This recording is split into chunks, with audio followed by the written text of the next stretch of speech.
look at Ebola, I see all the lessons learned from previous epidemics and some of them ongoing.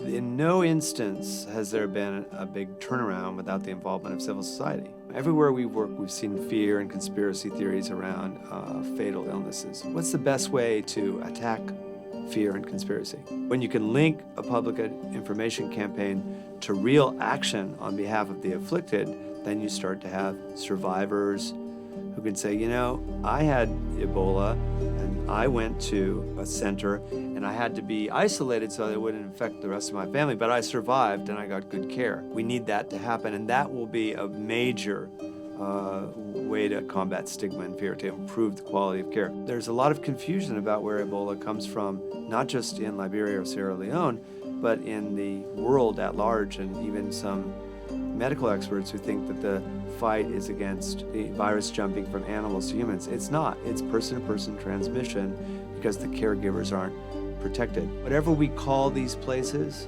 where we are isolating people following infection control, they need to have proper care, and they need food, and they need all sorts of assistance that anybody needs when they're critically ill. You need something to protect the caregivers, and they don't have it. This gear, it's hot and it's humid. How long should a nurse or doctor wear this stuff? Looks like it should be a very brief time. A shift should be 2 hours, not 8.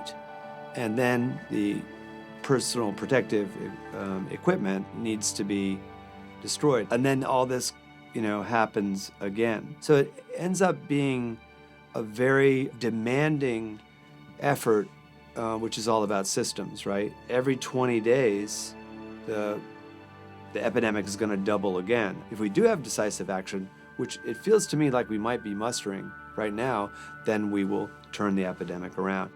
To protect the public's health, you have to have significant investments. There's no question in my mind that without invoking a human rights model, we're not going to keep up with the epidemic. We need to draw on this obvious empathy that you're reading about now and then put it in place and cement it in place. If there were a right to some basic services, really a right for everybody, it'd be less easy for epidemics like this to spread.